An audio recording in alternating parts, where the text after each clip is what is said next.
Welcome back to Highway Through Health. We're not a crisis line, we're not a therapy show, and we're not licensed healthcare providers. What we are is a place where lived experience is taken seriously because too many people have discovered the more clearly they speak, the worse they're treated. We share personal experience not to give medical advice, but so that when people encounter the kinds of situations we discuss, they're ready to recognize patterns and respond effectively. This show is about language, power, and what happens when systems stop listening and start translating people into problems. If you've ever felt misheard, mislabeled, or punished for staying coherent under pressure, you're in the right place. Yeah. So I think what we decided it might be a good idea to carry off of the discussion we started having last week when we talked about how we have two systems that use the same words, but they're really different systems. And it's not so much a misunderstanding as it is just a conflict in the way these things operate. This is especially true when meaning gets replaced and enforced by someone else. What we have right now is the passive system really being dominant in the interpretation and enforcement side. So when we talked about those same words and different meanings and now what we're looking at is how this passive system is starting to coercively define the active system because they've taken the words, they've assigned different kinds of meanings to them that are completely different than what we would assign to them. And those meanings are what's getting pushed around in courtrooms. And once those court interventions happen, there's civil rights are lost. When you Oh, yeah. get committed to a mental institution. Oh, excuse me. You have lost your Second Amendment rights. I think a lot of people lose sight of that. There isn't really a clear way of getting those back. I mean, you can lie on the form and hope that they didn't send anything into the federal government about your case, but you don't know that that's going to happen, and that's committing a felony to do something like that. So, if Right. you tell the truth on the form, it's gone, so you can't buy anything.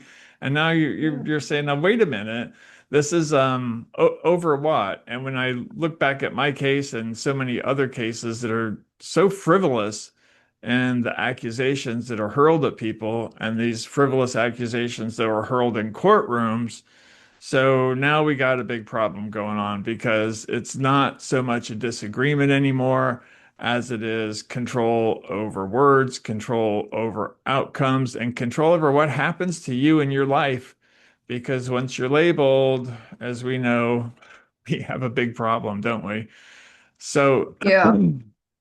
I think what we're looking at is a system that has come up and meaning gets translated before there's any understanding because there's not a real strong um, robust dialogue going on between the differences between passive and active systems, what that impact has on the kinds of words we use to describe our very real experiences.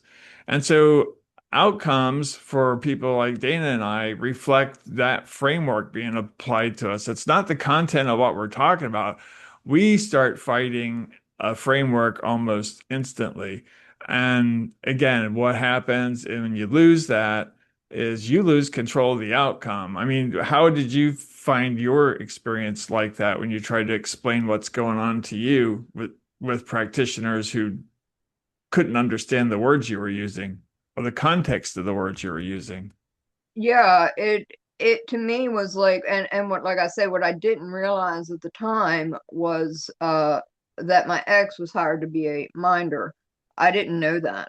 Um, I knew that there was people in my family, certainly one on the adopted side that only had any kind of financial interest in me and in any way, shape, or form. And you wouldn't even conceive, or I didn't even conceive that somebody could be hired to do those type of things, something like that, and to really play into that, discrediting, draining my financial resources. And this really all does go back to what I discovered to be very much a Nazi framework, including taking away your Second Amendment rights, well, then they know that you're left completely defenseless. They know that somebody who may be a crooked cop can come bust through your door and haul you out of there on phony charges. And it's happened to me. And it's happened to a lot of people. Again, we saw that shooting of Sonia Massey in Ohio. God rest her soul, when she said, I rebuke you in the name of Jesus. And that man just took and shot her right between the eyes. Not even blinking twice. So it really is that. And when you look at that Action T4, that was done in Nazi Germany, it is the same framework. It is taking and altering medical records, doctoring medical records, doing what they want to do to match their narrative. They don't want to write the truth. They want to match a particular narrative. So for some people who are participating in this currently, and I was reading some of this in Canada, and it's bad in Canada too, and they've started implementing MAID. So you see this, which is medical assistance in dying, and what they're doing is, because people are so miserable and been made so miserable, and expenses are, through the ceiling, just like they are here in the United States. And then people feel like they have no way out. So it's a very sneaky way of enforcing oligarchical control and false narratives and depopulation. And there are certain people who have this in place, and some of it's monetary, other it's ideological. But you always have the bad will always come together. But I will say the good do too. So we have a lot of people who are, behind the scenes, that are on our side, who have been horrified by what they've seen and witnessed, and perhaps been forced to participate in to some degree, because some people do get threatened. Big Pharma is nothing but a drug cartel. This is really what it is that we're looking at. So we're seeing this systematic abuse. In fact, the doctor that was in charge and really spearheading a lot of my abuse, and again, there was no crooks and criminals who were involved. And you see this with white collar crime. They're allowed to pay a fine or a settlement. It's just hush money, and allowed to continue. And they've been doing this in several states. So this particular doctor goes by not just one, but two names that I found, and probably even more. And I thought, my God, just how deep does this rabbit hole go? And they hide behind these LLCs and these small things, and then the whole corporations are people. So they really are trying to play CYA with regard to getting sued, or having any accountability or responsibility placed upon them that they definitely very clearly deserve. And it can be difficult to regain that narrative, but I feel like, when I have had to make the reports that I've had to make, these folks are actually at this point scared of me, because they don't want this coming out in public. They don't want this in a court of law. They know they're wrong, and they know that I'm right, and that I can very easily speak up for myself. And I felt fairly vindicated. And again, I've seen things as it's come up when I made my reports, because I've been trying to make them for several years. And had been in touch with lawyers, and did name names, and did write complaints to, like, the Board of Nursing and the Board of Physicians and all this stuff. I didn't play around. And when I did speak with the young lady over, it was actually Microsoft Teams, I don't even think it was Zoom, but to the young lady at Maryland State Attorney General's office, when was this, back in 2024? It took about an hour, but I was very thorough, and I still had all the names written down. I'm sorry I didn't have all my notebooks, but I felt like too, I've been complaining all along, and to the federals, to the feds too. So it's not just the state, but the feds. And I feel like that's where my autism had come into being a blessing, because I was quite thorough, and I was trying to save myself at every step, not realizing I was with somebody. They had life insurance policies out on me, so they had declared me dead anyway, and were cashing in. But they, and then, like I said, with my ID, they had plans for me, and I don't know exactly what they were, but I definitely know they weren't good. And we see a lot of trafficking for organs and stuff like that, and that's been happening in China, and that's low-key been happening certainly in the US. It happens at Hopkins, being international. They're not good people there. And I think that when you have to try and counter narratives coming from these supposedly reputable places, it's like, yeah, but if you just kind of scratch the surface a little bit, you find out these people are not really reputable. If you look at their history, and you look at the way they have traditionally treated the people that are actually in the neighborhoods, basically using us as test subject, research subjects, as opposed to treating us like people. Yeah. Um, and I know that that's prominent in Michigan as well. Ford was a noted anti-Semite, and you had a lot of people with an influx of money, that were industrialists and Gilded Age ghouls and goons, essentially.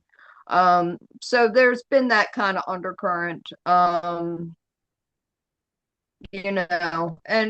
while I think though that we definitely are at a point in a place where a lot of this is coming out. Their framework is crumbling.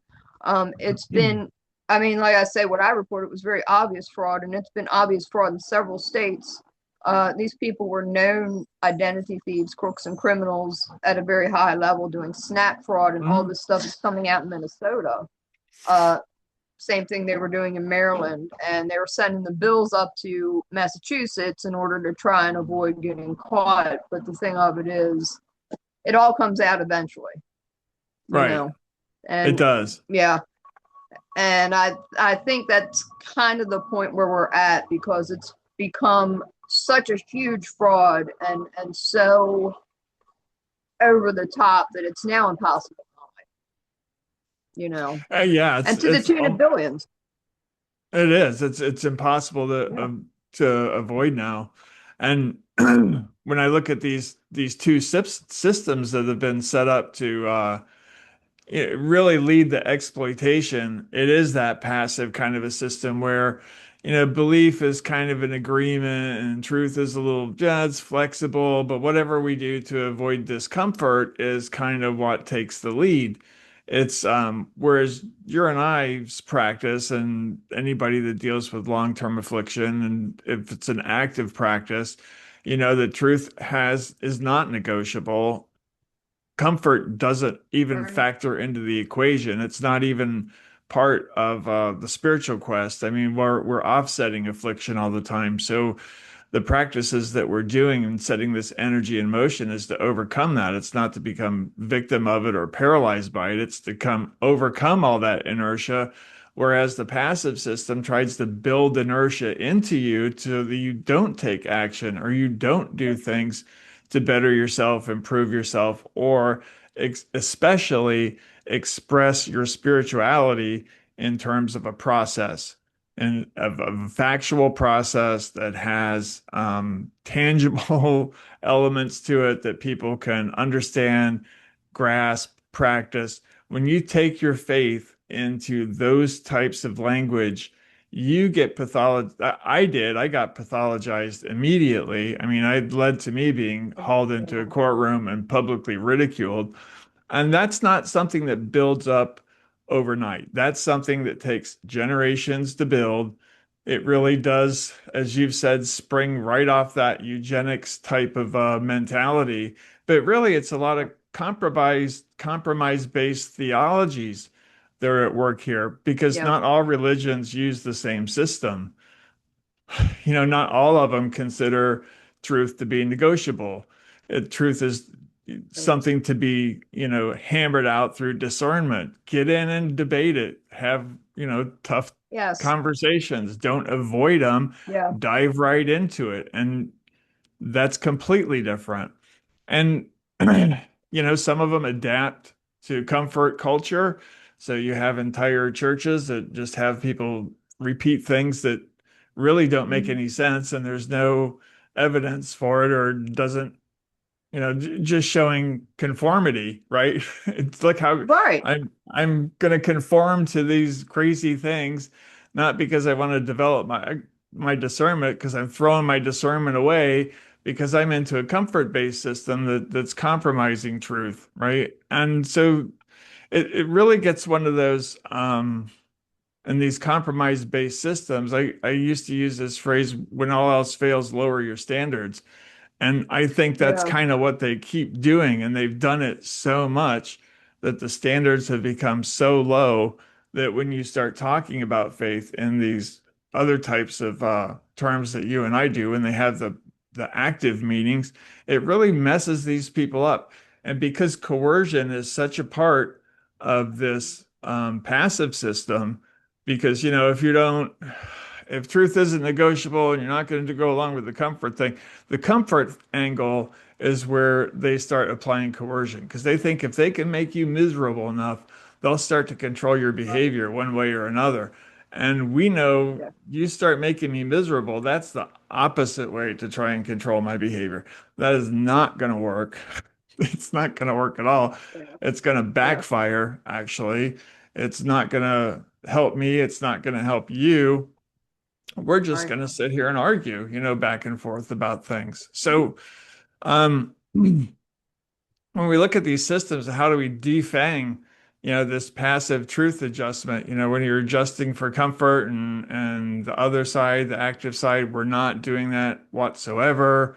But now we'll start using terms against us that courts have come to say, yeah, that's okay. It's okay to say someone who has an absolute belief. We'll call them crazy. We'll call them schizophrenic. We'll call them manic. We'll call them all kinds of names. Whatever we need to do to delegitimize that Yep. person so that they can be, coercion can come down on them. I mean, how much of your so-called treatment was coercion versus treatment, would you say? It was 100% at a point. It was simply 100%. Because I was suffering from coercive domestic abuse as well. And they Hmm. knew that I was with a domestic abuser. They knew. And they didn't even report it that time when I had to, go there after I had, attempted suicide because there was just no way out for me. And they made it that way. They Right. made it, even though I had begged to leave. He had called me a target directly to my face. I said something to one of the treatment team. They're like, oh, why did he call you that? Not that they were concerned about me, not that he gave me a birthday card that said good luck with your life, um, which happened after they forcibly shoved me into a hospital on my birthday or right around it. And come to Wow. find out, all of this had to do with trauma-based mind control.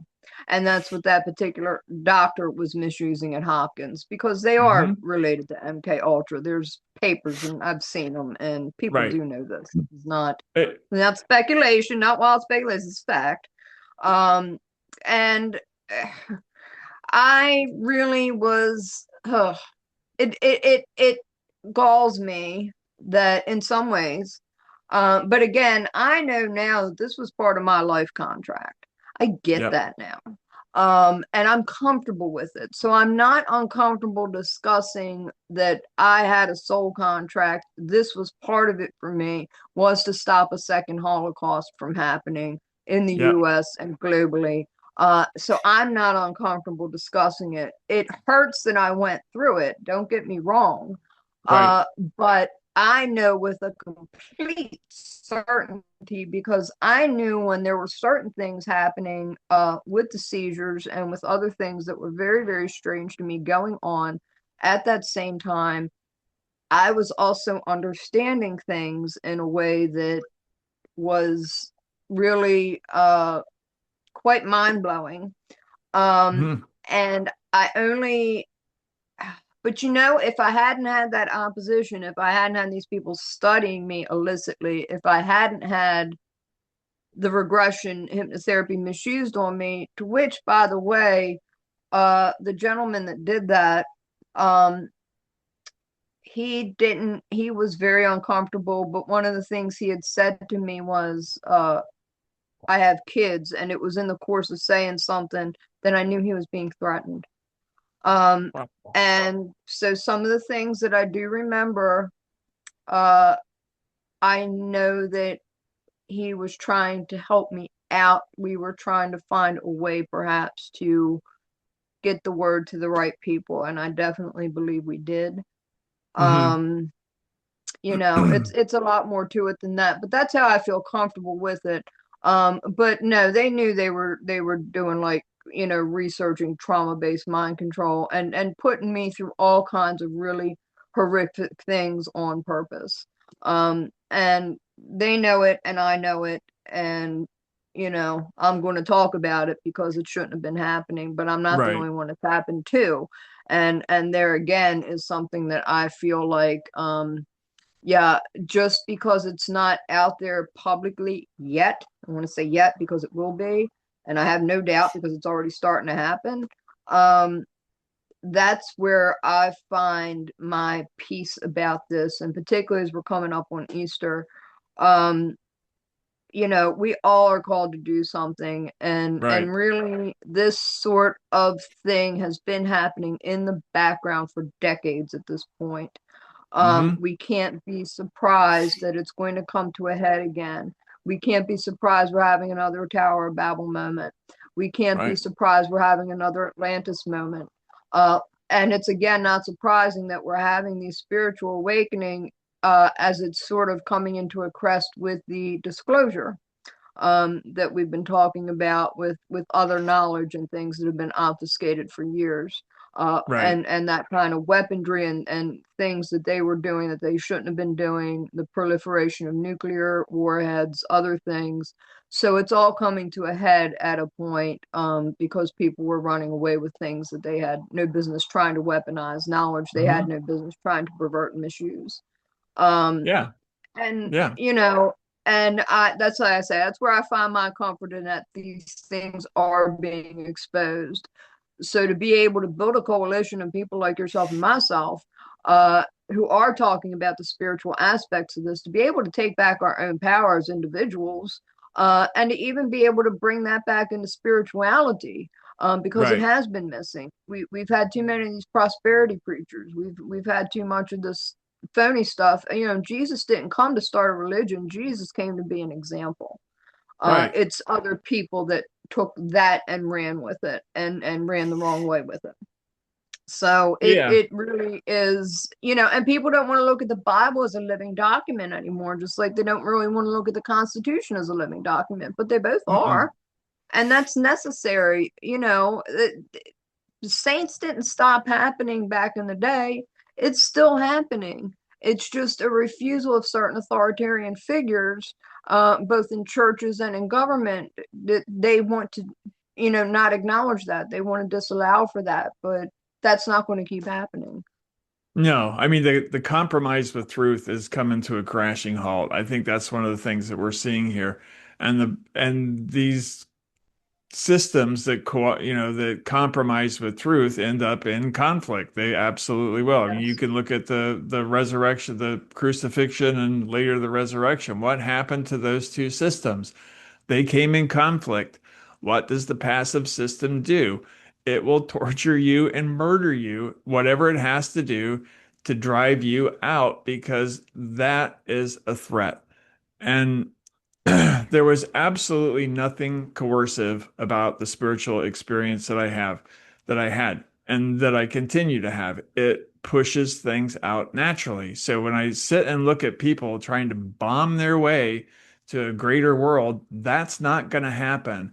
That's not, that's you're killing people to defend a passive system that has been obsolete for over 2,000 years. So what are we waiting on? Um, I have a hard time, dealing with these systems because they don't interpret what happens to you and I. No, when I was kidnapped, there was no interpretation going on. There was a translation that was going on that had nothing to do with the meaning behind what I was trying to convey. So my conviction is viewed as instability when that's, I mean, wait a minute. We're when we start talking about the words, the definitions, the context of all this stuff, those kinds of fundamentals can't be missing from the equation. You have to understand how those things fit into this kind of a practice, or you really won't understand the practice.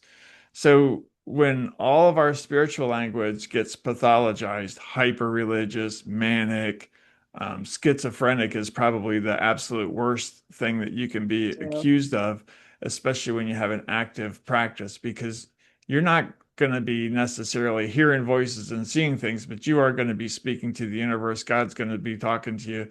That's not a joke. It isn't funny, and it's not a mental illness. That's a Right. deliberately cultivated practice that allows that to happen. And when things come in, you apply discernment to it to make sure that it's something that's really what you're supposed to be working with. Does it hold up? Does it compromise? If it compromises, it's not something that, kind of goes along with your practice. So all of this, you put me in a coercive environment where someone's trying to translate what I'm trying to say into some kind of a completely different passive kind of a language or practice.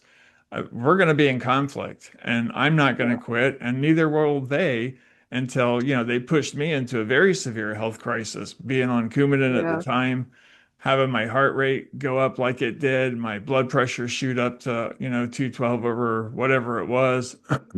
And, that I was at extremely high risk for death or stroke at that point, and they still would not accept responsibility for putting me into that state.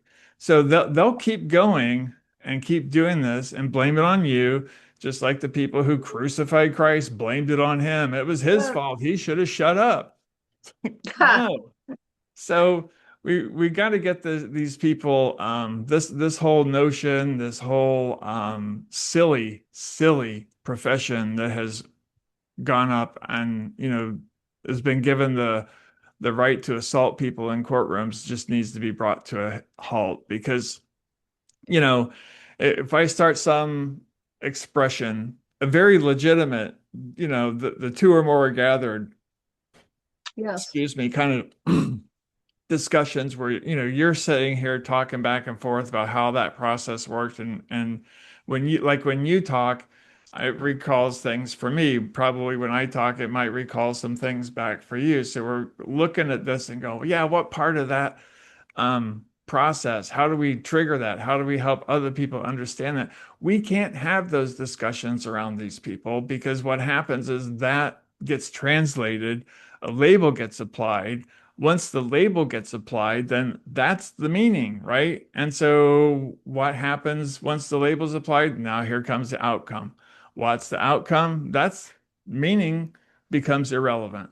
Meaning's lost. It's been run over, pathologized, twisted into something that it never, never, ever was. And then once you're labeled, basically you're done.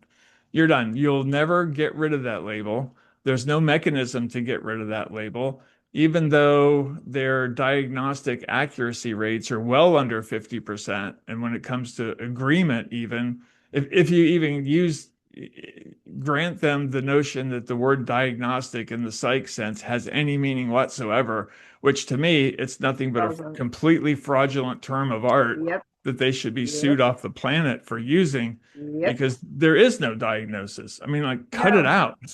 Just cut it out. That's so and when you look at the pattern, it's really not hard to see. There's labels without examples. I mean, even the doctor in my court trial said, well, I don't know, I'm just speculating. Well, if you're just speculating, what are you doing holding me hostage if you're sitting here speculating? I'm just fine, right? So they come into conclusions without analysis.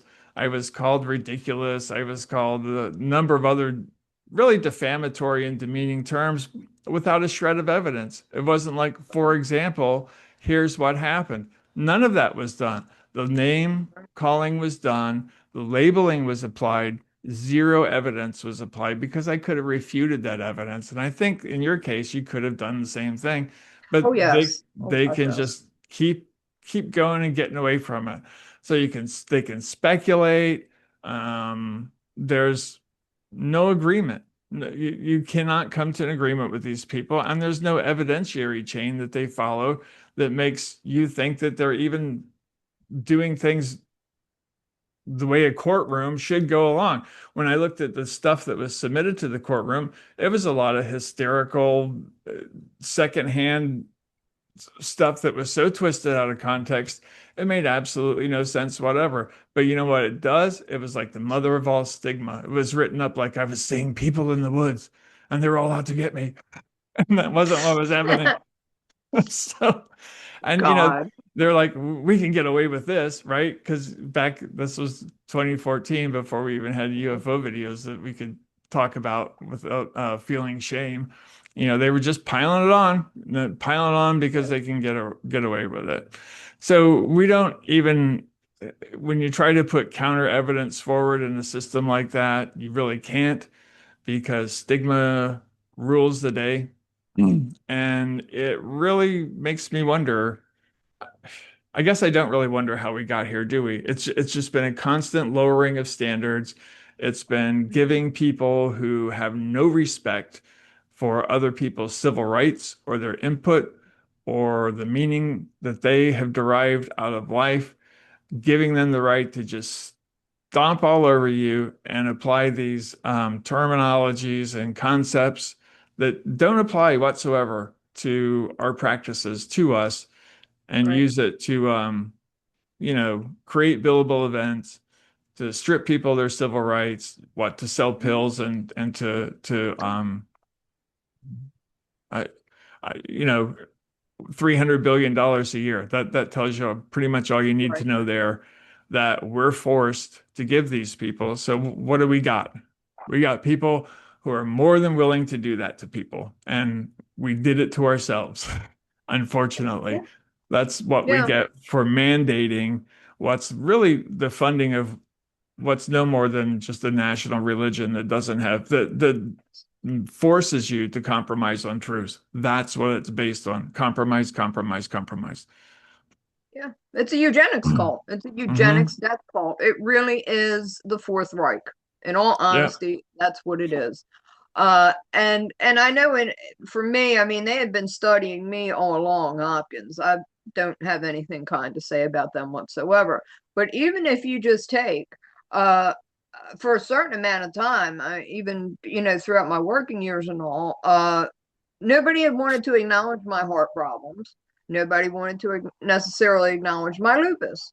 And there was a refusal to treat like the scoliosis and the back issues, uh, and the nerve damage. So there was a lot of that, and and of course, when you're working in retail management, as I was, and that's what I did the majority of my working life.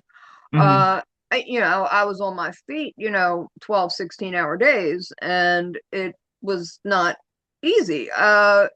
And then having to deal with being neurodivergent on top of that, and dealing with the household that I did and the CPTSD and all.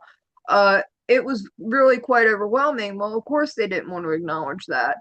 And then just having these like health issues, at a certain point when things were starting to get worse and it was active, they did not want to acknowledge it. They wanted to keep misattributing it to crazy. They wanted to keep Mm-hmm. misattributing it to psych. And that way they had a refusal to treat me while they were still experimenting on me. And there's not ever going to be a time that when I think about the fact I was literally deceased from a heart issue. I found a picture of me dead on my phone that was sent to some other people. Um, and Wow. they deliberately, oh yeah, and they deliberately mislabeled that. And that's when they took the opportunity to give me ECT. I have no idea what they wrote in my records, but I already knew I was dealing with a bunch of fucking crooks. And pardon my Mm-hmm. French, but there's not ever going to be a time where I'm not furious about that, other than I do know that it happened right around the time of the writer's strike. And I definitely know at this point that part of my soul contract and part of who is included within my soul family are a group of creative people. So it really does have to do with the times that we are living in. Uh, Mm-hmm. but and I know that they can be held to account for that. And I know, again, this is part of why they're scared of me. Good. Be scared, because I use my words. And people know I have no malice. I mean, I don't know what they wanted to try and paint me as, but the fact of the matter of it is these are well-known crooks and criminals. They're well known to the federal government, well known to the state government. In several Mm-hmm. states, they've been doing this. One woman that was very intimately involved with my case had already been popped for abuse of vulnerable adults and identity theft in Maryland back in the early 2010s. what the hell was she still doing having access to people like myself and other people? But No it's business having lucrative, that. very And lucrative. that's it. That's Mhm. it. And Easy to now Maryland bill. State's in, yep, they're in trouble for SNAP benefits fraud, which I already knew was going on for a long time. Mhm. Uh, and now that I have a fuller picture of all of this and have, well, made multiple complaints, and so have other people. Again, it's a matter of time prior to this coming out in the press. And I thought, well, thank you, God, because it was one thing I'd always prayed throughout my life and throughout my death and near death experiences, to use me to make the world a better place. So Yeah. I didn't realize how much this was going to encompass, obviously, but that's okay. That's okay, Yeah. because I am at this point very, very confident that being a part of this new earth and of things that are going to be happening as all this rot and corruption and fraudulence that again has been going on for decades at this point is being Yeah. exposed, then I feel at peace about that. But no, people like that shouldn't ever be in charge of anyone, and they're doing it to foster children, elderly folks. Mhm. It's bad. The fact that God chose me to have these miracle healings and to have this understanding and this greater uh, ability to speak about it, and insofar I do still deal with a certain amount of traumatic brain injury and stuff, and that's okay. Yeah. Yep. Um, I had to write down detailed notes on how to fry onions. I've been doing that for decades. I've cooked and everything, and I laughed at, I had another friend of mine that deals with TBI, and we both kind of laughed about it. But um, it may be frustrating, but again, that's where I can see how the neurodivergence kind of comes in to help me out a Mhm. bit in that. So things that would be considered, to be, challenging or take me outside the norm, it's okay, because in that way that can be my superpower to help me get over and help other people. And I can't complain about that. Can't argue with that. Exactly. Yeah, I think we're kind of built for this kind of warfare. It's definitely one of those things where watch what you pray for, because you're going to get it, and once you get it, you're going Yes. to realize that comfort seeking doesn't matter, and pain is just one of those things that goes along with the program. So suck it up, deal with it, and that's not something for us to run around and wave and try and be pity seekers. Which the other thing Right. about the active practice is you're not a pity seeker. You get on with No. it and you move on. We don't do that, and even that gets pathologized. Well, you'll start saying, well, that person's just disorganized or they're incoherent. Look, they're not taking care of themselves. They should be taking care of themselves. If you're Oh my too God. generous, now you're crazy.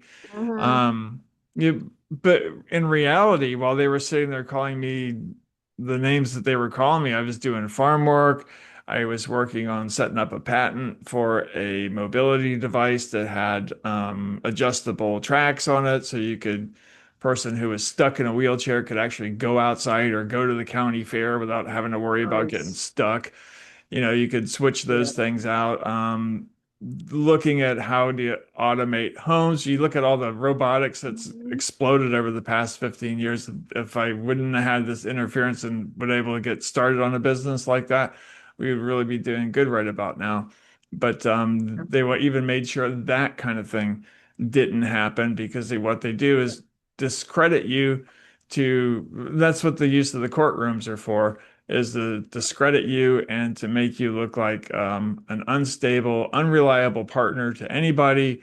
That way, once they do that, then they can kind of start sliding in there and creating as many billable events as they can get away with creating. And, for me, mine was 38,000. You have any kind of a rough idea of what your bills cost over the time? Did you ever see any of them? It's in the hundreds of thousands. I would Yeah. imagine so. The ECT alone was, good Lord, over 50,000. And I did manage to pop them for some fraud on that. Hmm. And some of it they were trying to claim, well, and I'm like, because even when I had called about certain discrepancies and all, and had complained about even being taken in and all this stuff, even Yeah. outside of the ECP, even prior to that, um, some of that was not, but yeah, I caught him on some of it. The dates were wrong and all that. Again, going back to that Action T4, it Hmm. very much has to do with they change dates, they do this, they do that.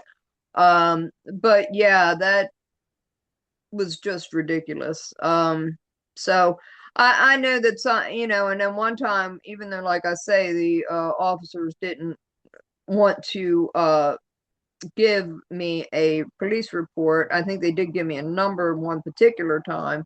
But I had the actual fraudulent stuff, the fraudulent bills for Medicare. I said, Hmm. well, what the hell's that? I said, this is over $2,000. I said, this is not, it's not correct. And I showed it, and the officer, can you show me? And I thought, I hope you had a body camera on, because it did. Yeah. And I said, that's enough. I said, and furthermore, I said, this is medical harassment. I said, I've tried to fire these people on numerous occasions. Why do they keep harassing me? I said, I'm tired of this. This needs to stop. Hmm. Again, not necessarily realizing to the extent that the minder, my ex, was in on all this. I didn't know at that Right. time. I do now. Uh, so I had mentioned before, he was even the head of something called Dana Health. I'm like, oh, now we're really too on the nose. Based out of Massachusetts, I might add. So it's, Figures. it is what it is, like I say. Yeah. I just thank God that, if I was given this responsibility that I'm going through, and I'm very thorough, and I definitely know what I'm talking about. Uh, Yeah. and and that kind of fraud, when I even tried to report it and all, and I thought to myself too, here's part of why they may not want to admit it, because I would probably be entitled to quite a sweet chunk of change, um because of the whistleblower laws, the Quitam laws, and I know Sure. that. And I know that Absolutely. to me, it's not about money. And I've made it very clear to a number of people. I said, listen, I would put it right back into building soteria houses. I said, I'm putting it right back into my business, because that's exactly what it is I want to do. I don't see the point in Yep. sitting on it. I'm not a money hoarder, and the things I buy are Hmm. things I use. And I don't buy things to impress other people. I buy it because I like it. I miss my Yeah. record collection. Why? Because I listen to it. That's why. Hmm. That's my memories. That's my emotion. That's how I process things. Same thing with my books, same thing with the things I enjoyed watching, and all the stuff that had just disappeared from me. Why? Because people went out of their way to take it by fraud, theft by force and fraud. Hmm. And obviously I'm not happy about it, but it is what it is. And we'll see what happens. But yeah, the amount of money is just, it's beyond enormous, and it's deliberate Medicare and Medicaid fraud, run by that same company, WellCare, who have been popped in Florida Hmm. for having the biggest Medicare and Medicaid fraud to date. I forget what year that was, may have been the early 2000s. And they paid a settlement, a huge one, the biggest one in U.S. history at the time, anyway. Um, Wow. but these folks just kept going on, and obviously they had a whole playbook. And even in Maryland, they discovered a senior benefits trafficking handbook, and I'm like, oh, well, of course they did. And it's brought to you by some of those same people and some of the same crooks and criminals that were operating with some of the Ohio, New York, New Jersey, Pennsylvania, Hmm. and Massachusetts. And I know that for sure just from the ones that were directly involved with me. Right. So kind of says something right there, yeah. Oh, and North Carolina and South Carolina too. Oh, sure. Yeah, it's Yeah. we're not out of the woods yet because it's really when I look at the psych lingo, it's normalization of a lot of toxic language. The language that they use is not neutral because when you talk about the specific types of occurrences that you and I have had, and many other people have had as well, that is where psych has overlapped our experience with pathology to a degree where you cannot have a legitimate discussion about a near-death experience, living death experience, rebirthing experience, or any other kind of completely normal spiritual experience Right. without being pathologized. There, again, and it boils down to this issue of, passive versus active systems, which ones compromise and which ones don't. The active systems refuse to compromise.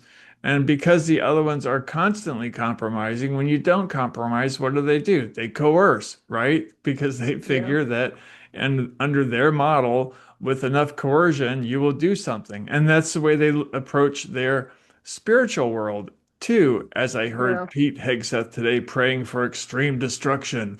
It's like, what are you, nuts? Oh my God. You wanted The praying for opposite of violence. Jesus. The Yes, opposite of Jesus. yes, exactly. So uh, that comes from that passive practice that uses the same words but doesn't challenge you to tell the truth under all circumstances, in every circumstance, and even circumstances that do not work in your material or comfort favor, especially. But for me, there's dismissive descriptors, hyper religious, ridiculous vision of the cross or something like that. I mean, just straight up assault Yeah. on not even an attempt to understand. This is an attempt to just viciously use the court's coercion or whatever had to be Right. used to not even to create a condition where you don't even have to understand. It doesn't even have to be entertained. It doesn't have to be taken seriously. It doesn't have to be looked at as kind of a communication coming from a citizen with rights. This is an object that's being exploited. That's really kind of what we get down to in these places. And I don't believe people really understand the seriousness about this. And I know the practitioners don't care about the seriousness about all this because the abuses are too egregious, they're too widespread, and they're too profitable. And so we have these, people who will mildly complain about what's going on in the system, but when it comes down to it, they're profiting off of it. The Oh yeah. opposition to this, as far as I'm concerned, is nothing but controlled opposition that's out there to make it look like somebody is actually investigating or complaining. But when it gets down to it, they only complain so much. They're not going to put anything on the line, and they certainly will not stand up for the civil rights of a theist because they're kind of in the same kind of boat as the passive practitioners in the psych industry. They are intellectually leaning in that direction. So birds of a feather, what do you get? They kind of Yeah. hang out together. And that way we know that there's not going to be any kind of change. So that's why we speak up harder, harsher, and probably a little bit more intensely than other people. And then even that gets labeled when we're saying now we're being oppositional or we're being too harsh or so it's impossible. So this is why for me, I've banned these people entirely from Yeah. being on my medical team. I won't talk with Yeah. you. I won't work with you unless you come up and flat out renounce 99% of everything you've been taught. I'm not going to talk to you, not in a serious vein, Same. because I know where it's going to go. I Yep. already know. I know where Yep. it's going, and I'm not wasting my time. I've done too much of that already. If you want to have a Yep. dialogue about processes, we can talk about processes. But if you're going to sit there and stigmatize, start using schizo words and things of that nature, then we are done. I'm off to look for people that I don't have to sit around and try and educate in how to have dialogue with another person and treat them Yep. respectfully. So, do I sound a little harsh when I criticize the psych industry? I probably do, but you know what? That's because I am in virulent disagreement with their religion, which Yep. massively conflicts with my legitimate practices. And so I'm not the one that started the fight. I'm not the one that kidnapped me. Yep. They are. I'm not the one that hauled me into a Bingo. courtroom. I'm not the one that made courtrooms about religiosity. They are. They're the ones that are continuing to do that kind of stuff. So why shouldn't I look at them more as an enemy than someone that I can um, come to some kind of an agreement with? I don't believe that there's Right. any possible way that I can come to an agreement ideologically with the psych industry. It's just not going to Yeah. happen. It's Yeah. especially, Me neither. yeah, I mean, labels have replaced dialogue. Stigma has replaced argument. Fear shame cycles are used to suppress speech. That's why there's so much really nasty, visceral accusations that are made against people in courtrooms. And also, just looking at your records, when I looked at my records, it was very clear what was said to my face was not at all what was being written about me Right. behind my back. So these weren't even coherent Right. conversations that I was having with people because they would scurry off, get into their little gossip um, columns, and then Hmm. they sit back and they write something completely different about you than what you just Oh sat and yeah. discussed with somebody. And a lot of it was just even made up. And Right. the standards are so low that no one even looks. That kind of behavior is taken at face value. It's not challenged.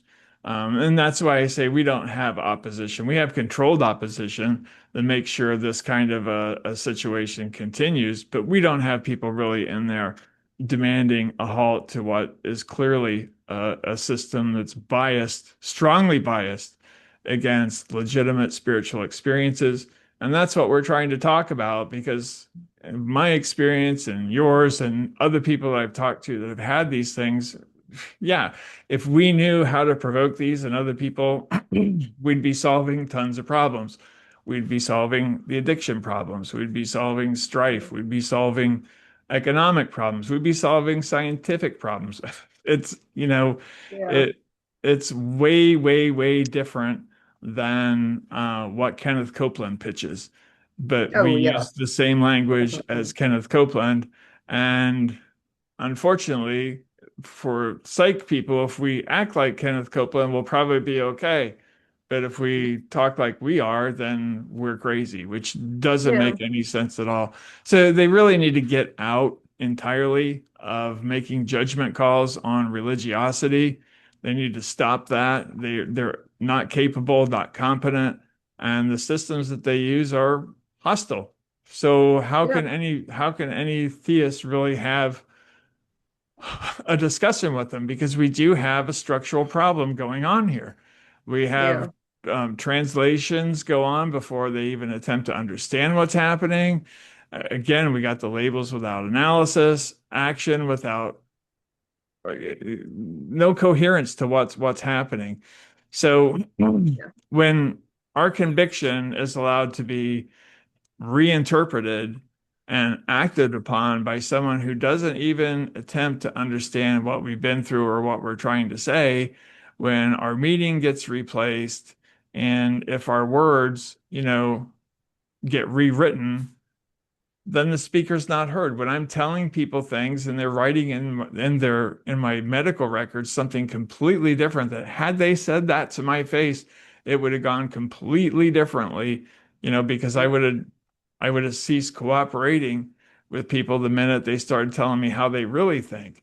So Yeah. why is it that we patients don't get that? Why are we not allowed to know what they really think? Why is that kept behind us and our kidnapping is extended? And recall, while this is going on, just like with you, they're feeding information into your ex who is feeding information to them to Yeah. keep the abuse Yeah. going. And Yeah. all They're of it sociopathic bypassing you. frauds.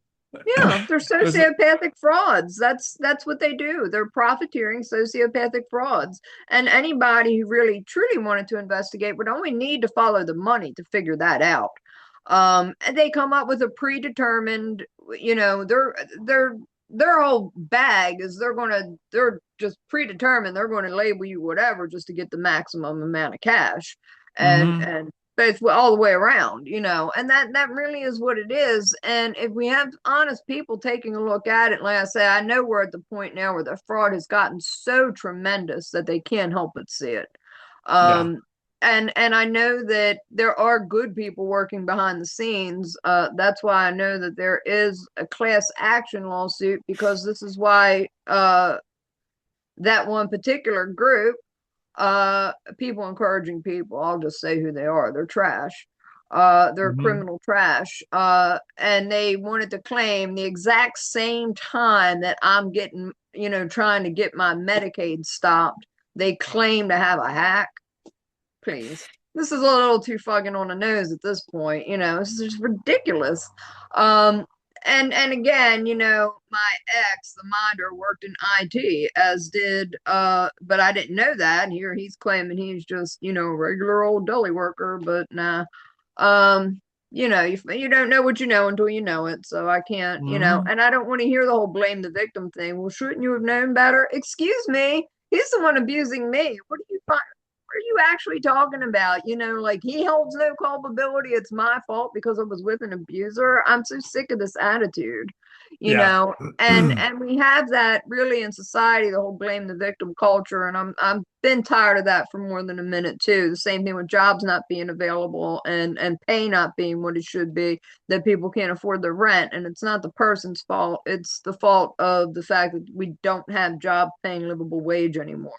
So Yeah. we have like a permeance of this, but again, I think we've seen it coming to a head for quite some time. A lot of these corrupt corporations and globalist Wall Street elites Mhm. are having it. It's just not going to be ignorable anymore, and that really is with healthcare. So much of it is owned by China at this point, and Russia via China at this point. So it really is that sort of illegitimate profiteering.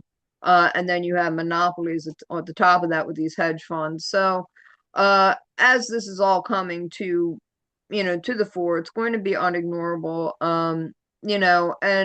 And we had the troubled teen industry for years, by the way. Oh So, yeah. I've heard Paris Hilton speak up about what happened to her. The same, very the same type of thing that's happened to us. So it's not Mhm. as though it isn't out there, and the idea that yes, this can happen to absolutely Mhm. anybody at any socioeconomic strata. It can happen. So I definitely believe that we're really coming to a head with all this, but in the interim, these people should not be even in charge of anything at all. Mm-mm. The cruelty is just massive, and they go out of their way to hire other sociopaths and cruel people. I know what I experienced, and it was pretty horrifying. Yeah. These are Hunger Games type folks. It's not okay. It's just not okay. And they know they're No. doing it, and they know they're covering for other frauds, abusers, and crooks. And it should have stopped a long time ago, but now is the best time for it to stop. If it couldn't have stopped before, then now would be a great time. And again, we're going to see that, and because it is such a large fraud, uh, it's going to hit everybody, and the reality of it is going to be so massive that that's what Mhm. I think is going to stop the train once and for all, to be honest. Yeah, I think this notion of a benevolent abuser is going to come to a crashing halt. That, that is not the this coercion that they're putting people through. We're going to force you on drugs. We're going to force you on ECT, or we're going to do some other kind of thing that forces you. And we know that they know that the whole drug issue isn't a way to get things done. We know that they know that that is just a way to make a lot of money really quick, and you get the courts to go along with it. What that really is just a way to absolve yourself from any kind of liability or culpability for what's really just disgusting behavior when you get down Yeah. to it. So I'm completely in agreement with you. It's gonna come to a halt. Um, and I just wish more people had an idea of what was coming to take its place. Because if they did, then I think there would be a whole lot more people jumping on board to try and bring this crazy system to a halt in the shortest possible time that we could. Yeah. I don't, when you start realizing, when you're deliberately lying, that's a demonic ritual prayer. When you can actually see that, experience it, oh, that is, uh-oh, I'm not going to do this. Wait a minute, that's not what I was told. These comfort-seeking Hmm. religions got me all screwed up. And yeah, they absolutely will, especially when you walk into that passage and you find out it was completely different than what anybody had ever been telling you or me or anything else. Nobody told me you had to, I was always told you had to wait for your body to die to figure out what's going on. Right, That's the worst right. time to wait. Don't do that.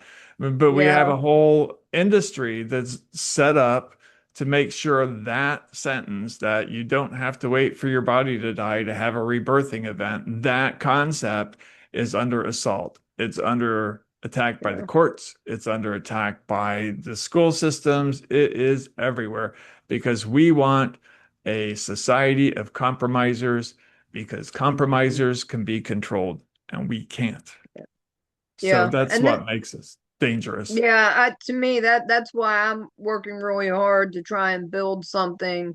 And it's a lot of concepts and things that have been out there before. Like Goldie Hawn had something called 5 mindful minutes, and they started using this in schools, and schools started to see a marked improvement. It's about Hmm. kids being able to sit with their feelings and figure out how they feel and be comfortable with it. And Yeah. really, if we start young and have that in place, it's going to make a huge difference. So it really is not about the medication, it's about meditation. It's Yeah. about learning how to walk through that, sit with yourself, pray, and then wait for the answer with the meditation. Learning how to do Hmm. that, learning how to be comfortable with things that are uncomfortable, learning that there is complexity in life, learning how to respect one another and celebrate differences, celebrate individuality instead of punish people for it. And I think that we can really learn, that people can learn, to stop that there is intergenerational trauma, how to Hmm. address that in a healthy way, how to acknowledge it in a healthy way, so that it's not all about, these lies about chemical imbalance and all this other crap, and Yep. shoving kids onto pills. I don't want to see that from my godson's son. I don't want to see that at all.